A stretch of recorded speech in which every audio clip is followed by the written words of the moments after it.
वेंगुर्ले तालुक्यातील आडारी टेंबवाडी येथे बंद घराचे कुलूप तोडून जवळपास 31 तोळ्याचे सोन्याचे दागिने चोरीला गेल्याची धक्कादायक घटना समोर आली आहे। चोरट्यांनी घरातील साहित्याची तोडफोड करत घर अक्षरशः अस्ताव्यस्त केले। या प्रकरणी वेंगुर्ले पोलीस ठाण्यात अज्ञात चोरट्याविरोधात गुन्हा दाखल करण्यात आलाय। वेंगुर्ले तालुक्यातील आडारी टेंबवाडी येथील रहिवासी मनीषा गुंडराज शिरोडकर वय 64 या कुटुंबासह मुंबई येथे वास्तव्यास असतात। दिनांक 17 जुलै रोजी घराला कुलूप लावून शिरोडकर कुटुंब मुंबईला गेले होते। त्यानंतर शुक्रवारी दुपारी 3च्या सुमारास त्या पती गुंडराज आणि नातू पृथ्वीराज यांच्यासह आडारी येथील घरी परतल्या। यावेळी घराच्या मुख्य दरवाजाचे कुलूप कापून बाजूला फेकल्याचे त्यांच्या निदर्शनास आले। घरात प्रवेश केल्यानंतर वॉशिंग मशीन आणि कूलरची तोडफोड तसेच सोफा सेटमधील साहित्य अस्ताव्यस्त केल्याचे आढळून आले। घरातील कपाटाची पाहणी केली असता सोन्या चांदीचे दागिने चोरीला गेल्याचे स्पष्ट झाले।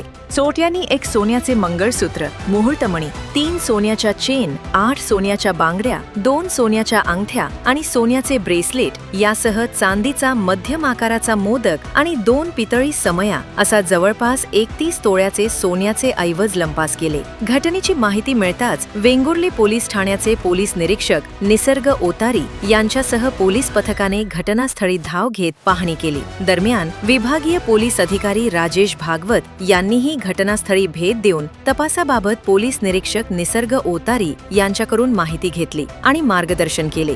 चोरीचा तपास करण्यासाठी ठसे तज्ज्ञ आणि श्वान पथकाची मदत घेण्यात आली आहे। या प्रकरणी मनीषा शिरोडकर यांच्या तक्रारीवरून वेंगुर्ले पोलिसांनी अज्ञात चोरट्याविरोधात गुन्हा दाखल केला असून पुढील तपास सुरू आहे।